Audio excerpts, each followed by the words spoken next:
Test one, two, three. Let's see how loud this is. Can you guys hear me? I know I was too quiet last night. Don't like that.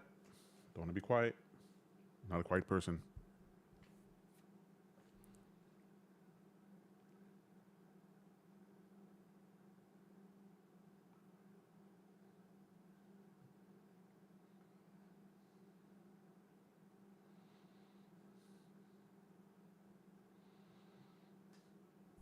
Test one, two, three. Test one, two, three. That's pretty low. Let's get you up. Let's get you up.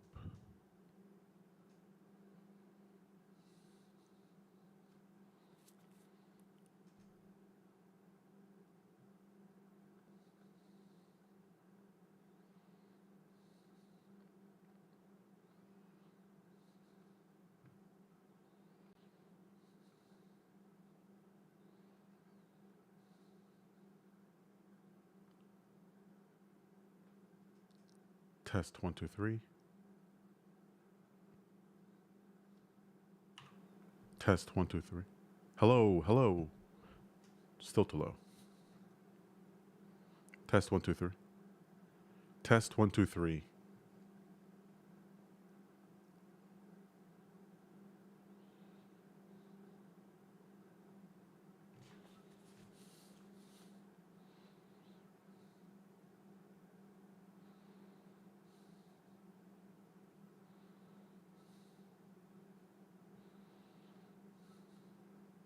All right, that's better. Back to the music.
In a world ruled by fear, greed, distrust, one man decides to rise above the fold.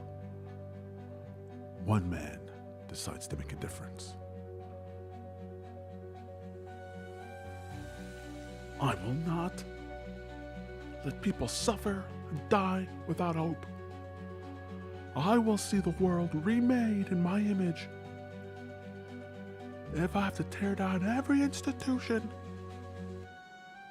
every piece of propaganda, strip the world from the eyes, and show the truth of what is, I will do so as sacred prophet.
What is Bitcoin going to do? Well, it doesn't look like it's going to hit 150 by, when is it? Next Tuesday? Well, next Monday? Maybe it might. Maybe it might.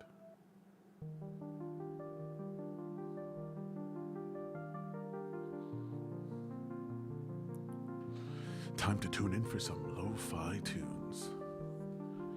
Easy 80s synth guitar beats. Dulcet tones for your amusement.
Damn, I should have gotten a coffee. Is it too late for me to do that? Let's see if I can get one quickly.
got to Starbucks with 1 minute to spare.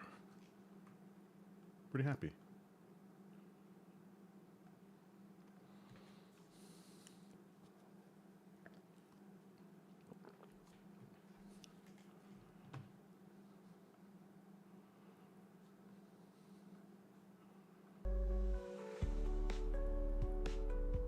Oh, the music stopped when I left because I had my earphones fallen.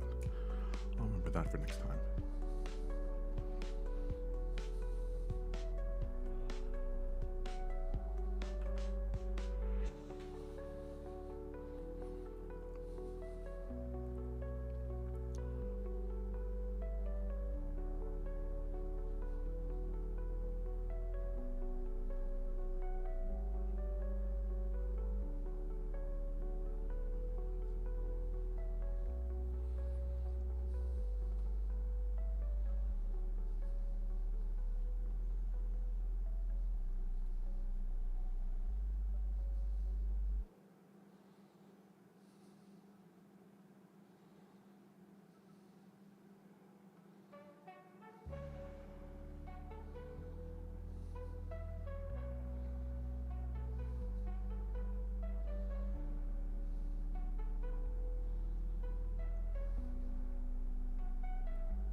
Testing 1, 2.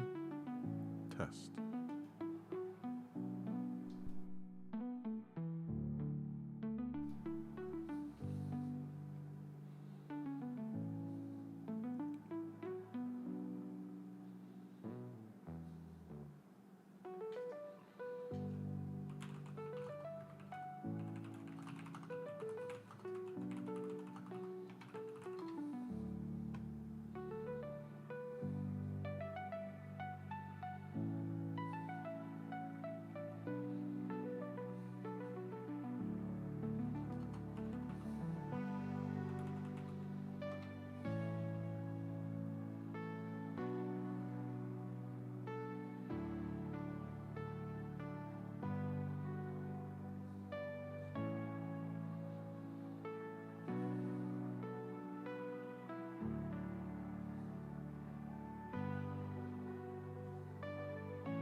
What is this?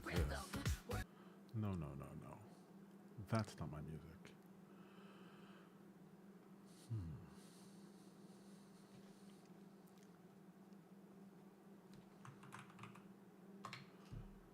Actually, let's catch up on some financial news.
I keep saying the same fucking.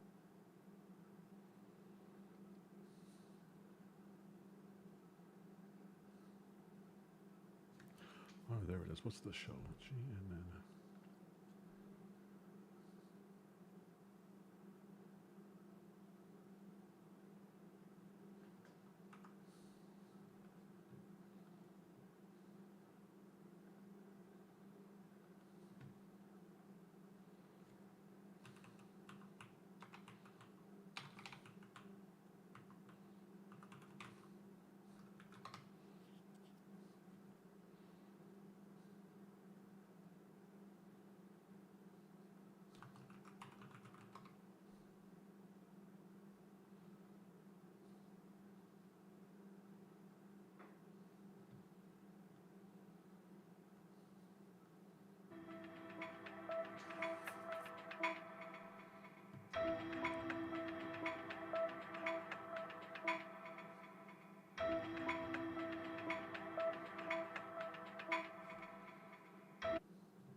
Here, more educational shit on it, and also on TikTok. So shout out to Gemini. For those that are still looking for a great exchange, well, look no further than Gemini. Okay, 1,000 media network. One can never say that. He's done a few things, I think. And time Ethereum founded further. Can you hear me? I see you now. What's going on? Okay. Hotel fucking Wi-Fi, man. I tried for like 10 minutes to join, and it's so bad. Why is this a problem in 2025? You imagine the hotels can't get their Wi-Fi right? Yeah, there's got to be like a protocol or something like that. It's so bad. Why not? You need Starlink. I was talking to the security detail. I said, guys, we need to just start carrying a Starlink with us wherever we go, and then we have our own internet wherever we go. Because we do when we go like.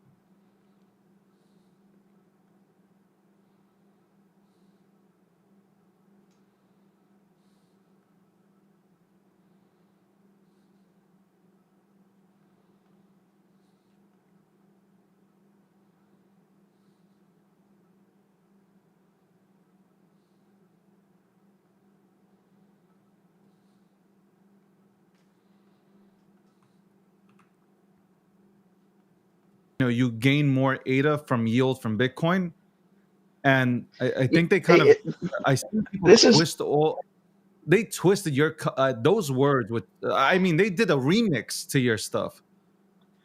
It's just like it's a game of broken telephone. So here's the situation. Cardano has a treasury. It has 1.7 billion ADA sitting in that treasury. On any given Sunday, depending on the price of ADA, that's usually more than $1 billion. At the all-time high, it was $5 billion of money. So that is a passive, unmanaged, single asset, non-yield bearing treasury, meaning we just sits there like a dragon on a big pile of gold, doesn't do anything. So the question is, do we want to move some of that treasury into an active, managed, multi-asset treasury and create a yield with it? That's the first question. We term that the Cardano Sovereign Wealth Fund or something like that. Then if that idea is a good idea, there's a question of, okay, well, what is the goal here?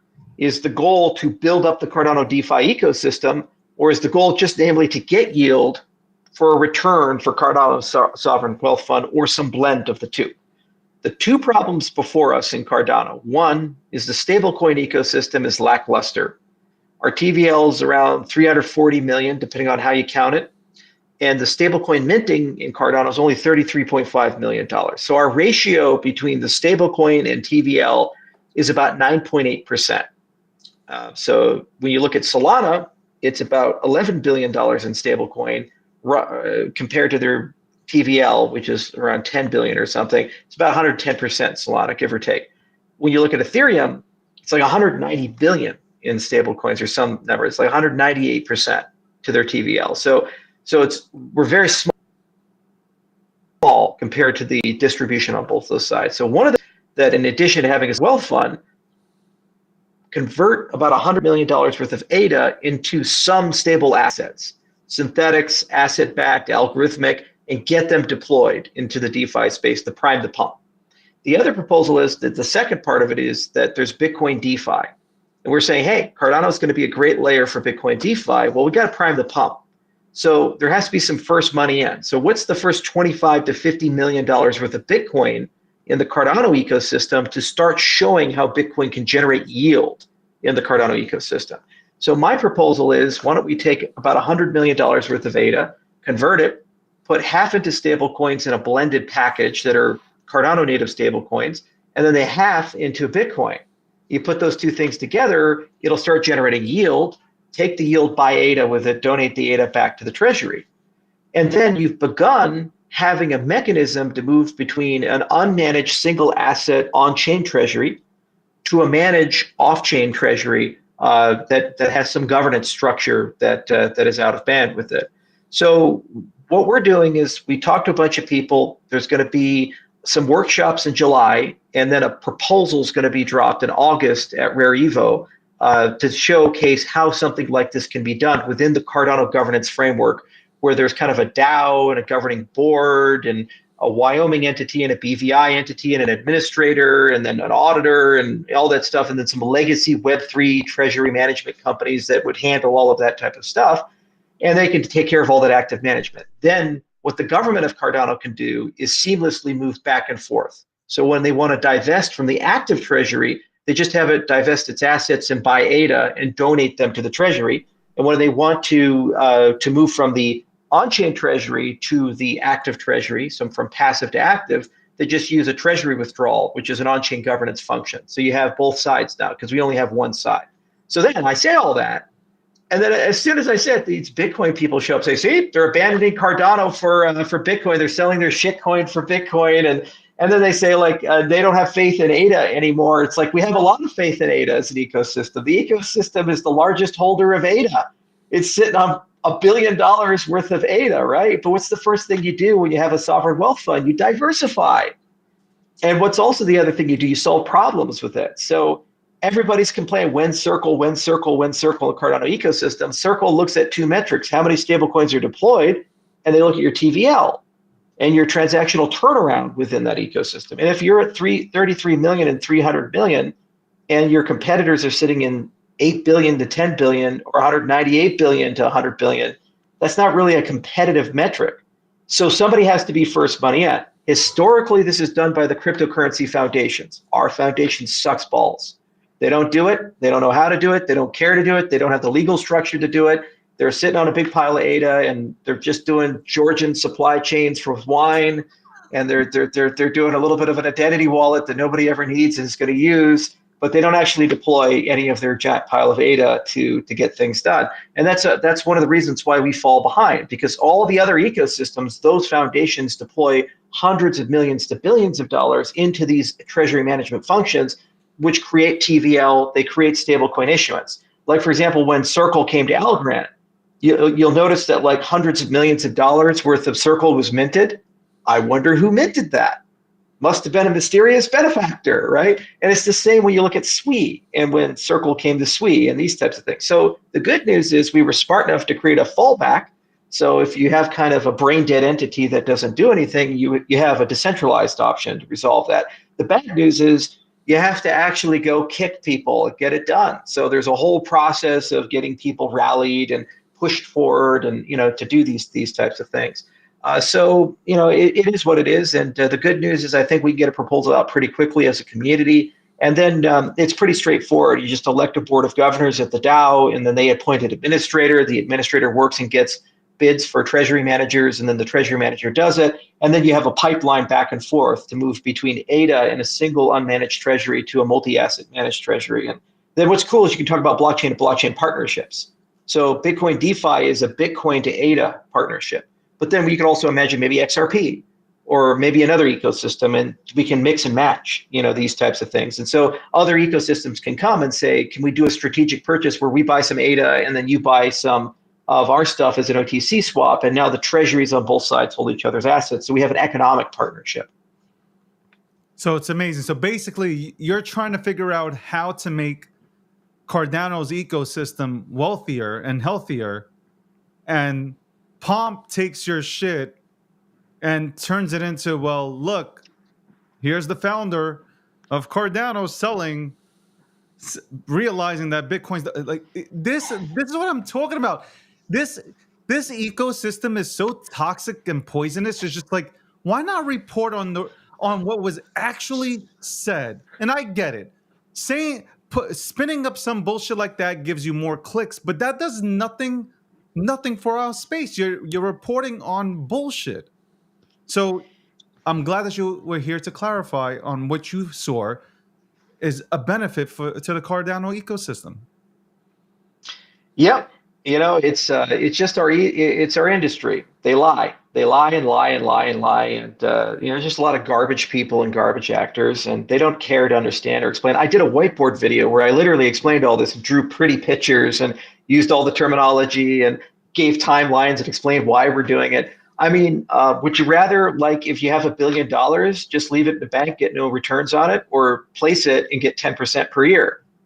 I'm not a smart man, Jenny, but maybe the 10% is better than the 0%.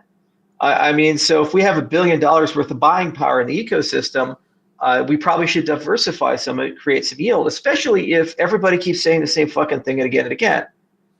Cardano DeFi needs TVL. Cardano DeFi needs users. Cardano DeFi needs more yield products. Cardano DeFi needs more transactions. Okay, let's do that. So let's put some money in and do that. Let's do it. It's like, it's so simple, right? What do you think if you were able to do this, right? You acquire everything and you do everything step by step the way that you just mentioned it.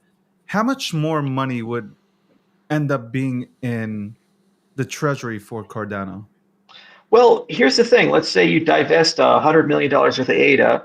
We catch the bull run. We could close out the year and the value of ADA would be higher than the divestment of that ADA into that other asset.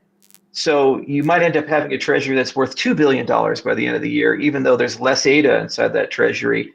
But then it's $2 billion plus the sovereign wealth fund, which, by the way, it's not an expense, it's an investment. You can always convert the funds in the sovereign wealth fund back. And if these fucking Bitcoin maxis are like, well, Bitcoin's going to the moon.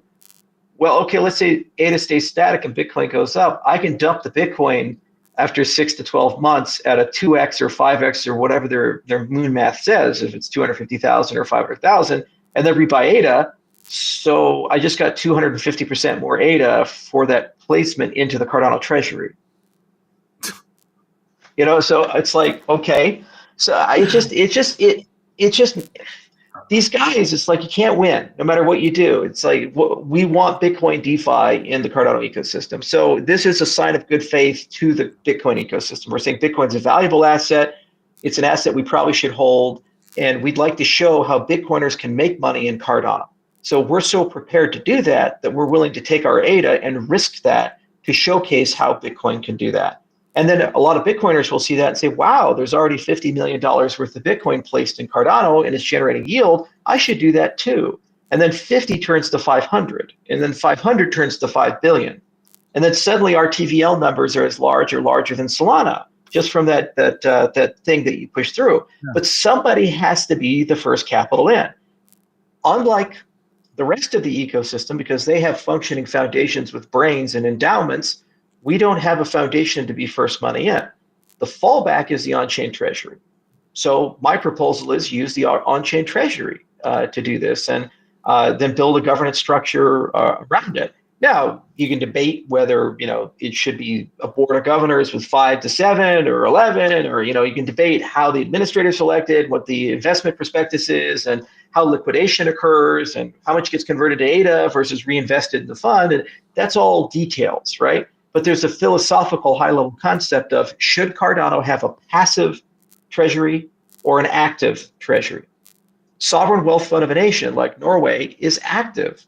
The sovereign wealth fund of Abu Dhabi is active. Norway is sitting on 1.7 trillion with a T, dollars. They're one of the wealthiest countries in human history because of good fiscal policy. The state of Alaska has a sovereign wealth fund, $180 billion sitting inside its sovereign wealth fund. So at some point, you don't even have to pay taxes because your sovereign wealth fund's so big, you just pay for the whole government. And Norway will reach that point within 20 years to 30 years at its current growth rate of its sovereign wealth fund. And Abu Dhabi is already there for its size scale. That's why they keep building skyscrapers and all this other stuff. So it's just one of those things where you got to take a step back and you got to just think, what are we doing? Why are we doing this? And also, what capabilities does this open up? Having an active treasury means we can do equity investments in key things. You can do partnership development, and you also can do strategic investments in other blockchain ecosystems. Welcome to the Breakdown, episode 570, joined by Charles, breaking Cardano's ecosystem down and potentially what you can do with the treasury money that's in there. I want to ask you, okay, the Genius Act, that's been passed. What are your thoughts here? A lot of people say $2 to $3 trillion will be entering the crypto markets just from the passage of the bill. What are your thoughts here? And I'm sorry, I'm picking up a lot of static on my headset, but I can hear you. Okay, am I coming in staticky, or am I sounding? I'm sound good. Okay, yeah, you're coming in like a robot to me. Okay, so the Genius Act, it's a really interesting one, because what the Genius Act basically did is it made it okay for the big guys to get into the stablecoin space. So Circle right now thinks they got like a 12-inch penis. they actually have like a 2-inch penis. The problem is that all the guys with 12-inch penises aren't playing the game. Okay, those are people like J.P. Morgan, and those are people like BlackRock, and those are sovereigns coming in.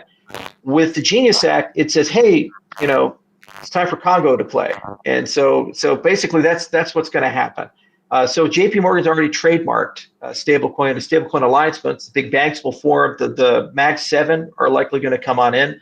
And then suddenly you'll wake up and you'll have 100 billion, 200 billion, 300 billion, 500 billion in stablecoin minted just like that inside these treasuries. And they'll enter the cryptocurrency space because we now have a regulatory framework for it.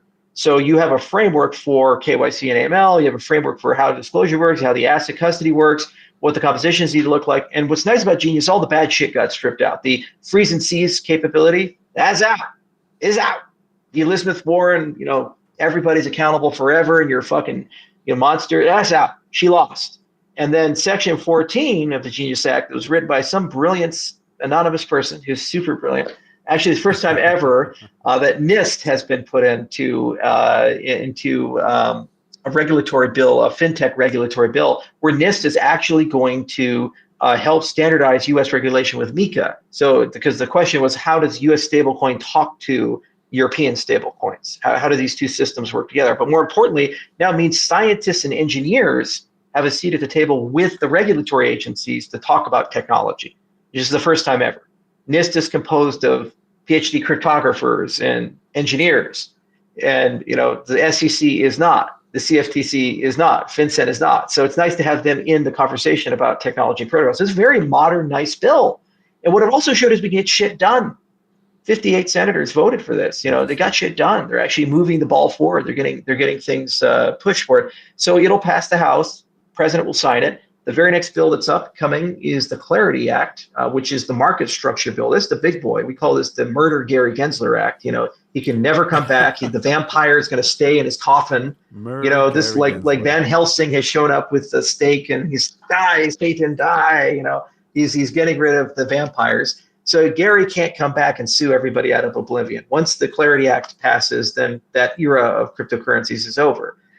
There still needs to be a lot done to update and modernize securities laws for RWAs, and we couldn't get there with the Genius Act, but we'll get there with probably something beyond Clarity. But it might not happen this year. It could be a protracted fight next year, but it might be doable through policy changes alone at the Securities Exchange Commission. We'll have to see if there's a statutory requirement for it.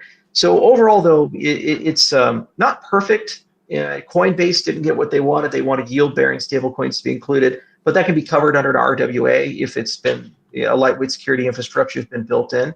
But overall, I'm very happy with the direction and focus of it, and I think a lot of great progress has been done. And this was a hard one. There were a lot of ups and downs with it, a lot of twists and turns. And the first time is always the hardest. It's like we lost our crypto legislative virginity. So we now we actually know what we're doing, and it's a little messy. We'll take the shower next time. We'll be better. But overall, we're doing good. But you believe that now that the Treasury Secretary said that he believes that $2 to $3 trillion goes into the crypto market. He also believes that the U.S. by 2030 becomes shorter. You believe that? Yeah, by 2030. And actually, what this does is it dollarizes the developing world. So all these places are going to start using stable coins, and they won't even use their banks anymore. So this is going to seriously fuck up the banking systems of the developing world, because if I'm like in Argentina, why the fuck would I put my money in one of their garbage banks? That steals your money and all this stuff. I'll just buy a stable coin and now have peer-to-peer relationships. So when I buy Microsoft products, I could just buy it with my stable coin. When I get paid by somebody abroad, they pay me in a stable coin, right? So basically, whether they like it or not, like, it dollarizes the entire world, and it really helps the U.S. So this is a big deal. And but this is one of the reasons people talk about the U.S. dollar losing its power, and it's because, what is it? In 75 years, this is the first time we've had like a wobble, right? The whole thing with Russia sanctions and weaponizing the dollar, but the dollar is still like the number one thing. Like, people want a medium of exchange that crosses borders, that allows for commerce. worldwide, and the idea that they're just going to abandon that because who knows what they think about America or the empire or anything like that, it's sort of silly. They don't want to let go of that. You know how many people will lose money? You know how many institutions and sovereigns and wealthy people will lose their power, the thing they've been accumulating this entire time, the dollar. You think they're just going to let that go? I don't see that happening at all. So crypto has to be like adopted in such a way that actually lends power to the dollar. Now, I don't know if like the United States knows how to go about doing that.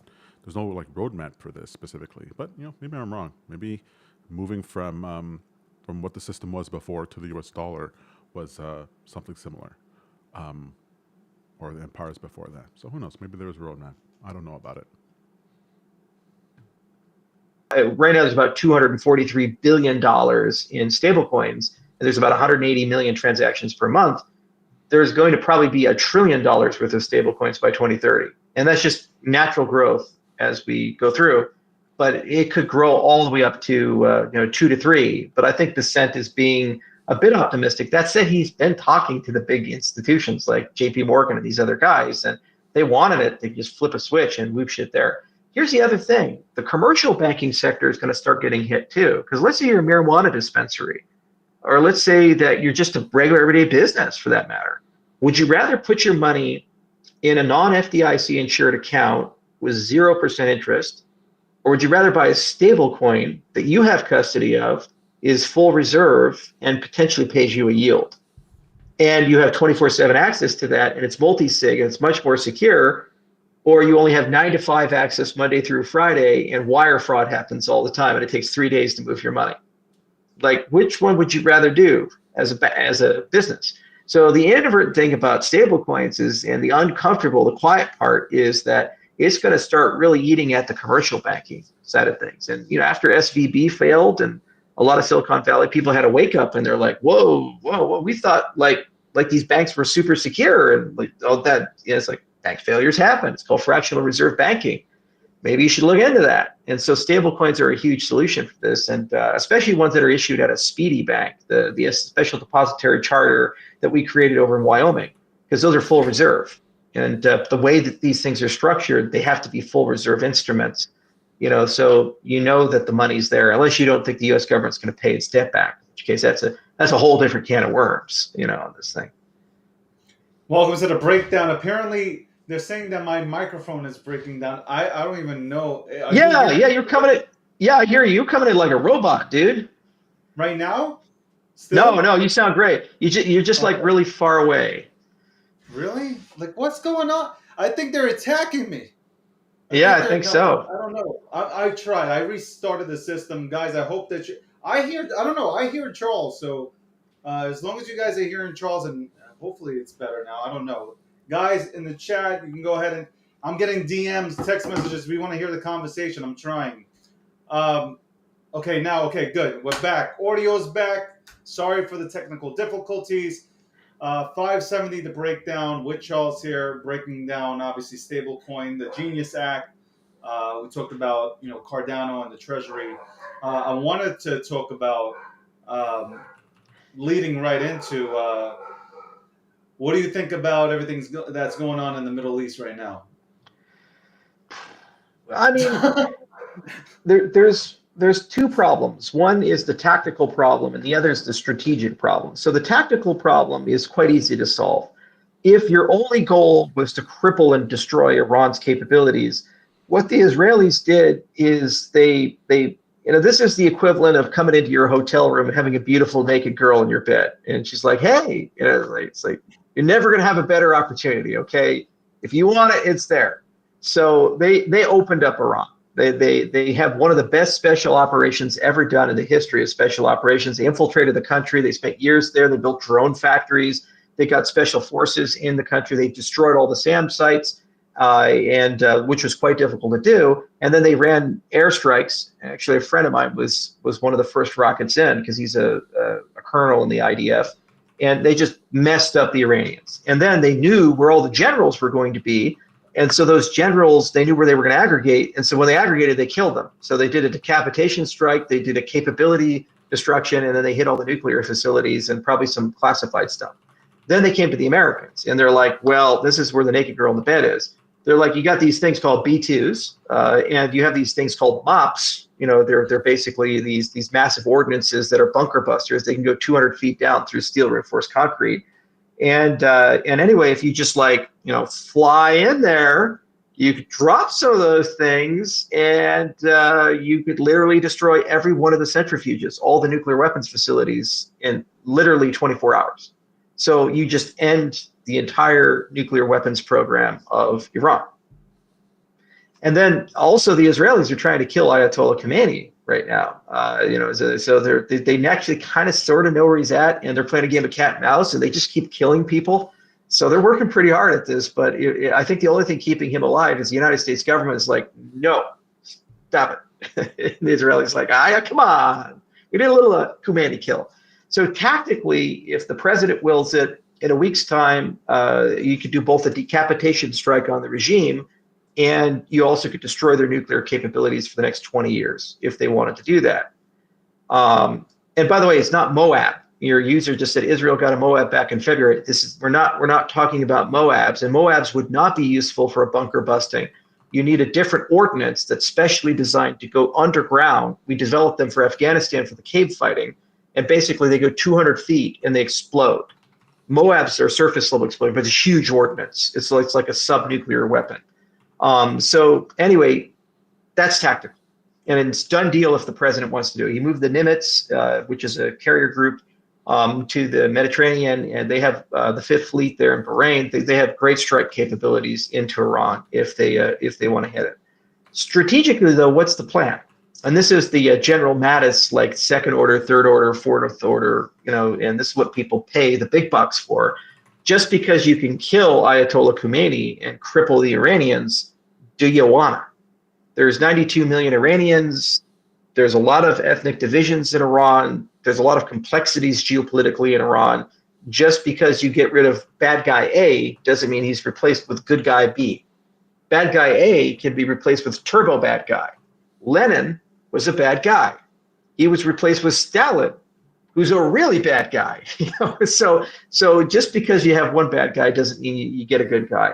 So you have to really think carefully of, well, you break it, you bought it. What does regime change mean? What does a crippled Iran mean? And what are the consequences of that? For example, destroying Iraq led to the rise of ISIS, and it created an enormous amount of instability in that whole area. So Saddam Hussein was a bad guy. ISIS was worse. So, and in many respects, when you look at Afghanistan, the Taliban's terrible, but some of the people that came in post-Taliban were even worse than the Taliban. Taliban was scared of them. They're like a flavor of Islam that's Old Testament would be scared of, the Syrian style, set them on fire and skin them. So then they're like, hey, maybe those Taliban guys aren't as bad as we thought, because some of these guys were some of these guys were really crazy. So you have to really have a strategy over the entire region of, how do we put all the pieces together geopolitically, and what do we want to achieve in this region? What doesn't make any sense to me is why the United States continues to say that Israel is like this essential linchpin to its geopolitical interests in the region. It's certainly an important ally, and it's certainly there's long-standing traditions of why we like them and why we work with them, but the Israeli interests are different from the U.S. interests. And what Trump needs to do, because his base, you look at Tucker Carlson picking on, for example, Ted Cruz recently, the MAGA base is not pro-Israel. They're not anti-Israel, but they're pro-America. And so the MAGA base is saying, well, hang on a second here, Mr. President, you have to explain to us the Venn diagram. Where does Israeli interest overlap with U.S. interest? You have to tell us that. And why is it good for us? What's the cooperative part of this? And it can't be Bibi Netanyahu saying, well, they're going to get a nuke. Because, Jon Stewart, he had this lovely clip. For like 20 minutes, he's ragging on Bibi. And he's showing like Netanyahu going 2007, 2012, 2015. Iran is 3 weeks away from a nuclear weapon. Iran is 3 months away from a nuclear weapon. It is imminent. Iran will have a nuclear weapon. We have to strike now. And the Iranians will instantly use this nuclear weapon on the United States if they have it. They're all insane, and they will murder all of us.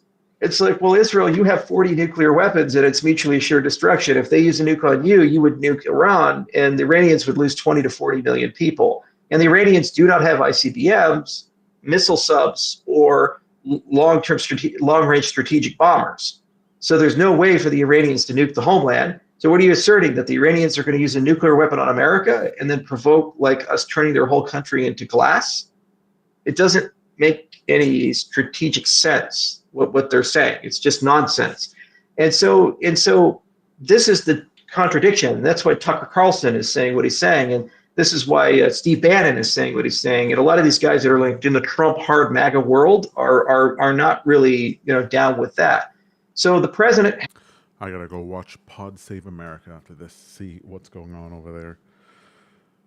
I wonder what they think about all this. I haven't been following any of this news, but look, it's global politics. I don't care so much about that as it relates to making money. I just want to take advantage of opportunities, and I don't have any edge in geopolitics, so I don't think there's any point in belaboring that point. All right, so we're gonna leave tonight. Nice little chill stream. Thank you very much for spending time with me. I'm back every night. This is practice for me, folks. Practice in setup, practice in speaking, practice in working while demonstrating other things. It seems to be my life now, so let's get better at it. Meanwhile, let's just take a final look at Bitcoin, what's going on over here. We have... So on the 2-hour chart, we have Bitcoin completing a 3-hump camel. So there's the 3 green levels here, and we didn't touch the first one, and we didn't touch the second one. We touched the first one over here. So the question is, other than this situation, we can move into from a yellow to a red regime, and then we move down. So the question is, where does the VWAP stay in accordance to over here?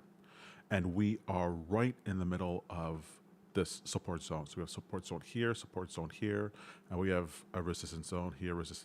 So we'll see. I suspect we're going to move up to 109.3, and at that point, we'll see what happens. We could roll over because there are no other levels pulling us here, blue sky territory, so it's hard to say. We do have this level down here, this daily level at 102.5. That's still hanging around, but I don't know. We're about to, let's see what's happening on the daily. So the daily soon is going to cross the 80,000, which will remove the 80,000 from our bullish levels. That'll bring 84.5 up there. Over here we have the seasonal trend that already broke above 91.8. So that seems to be negated. So really it's our 3-month average at 9600 that we have to watch for. But then we already cleared the 99. So if I was to be a betting man, and I am, I would say the lowest we can go is 103.9 or 103.4. And that's about it. So either we go down there and we bounce up, or we're headed higher, folks. We're going to be hitting 120 before we know it. Let's see. I'm hoping that happens by the by the last day of this month, so I can win my poly market bet, at least for the 120. Fun. All right. That's it, guys. I'll see you guys. It's Thursday, so I guess I'll see you guys on Sunday for Sunday Fuel.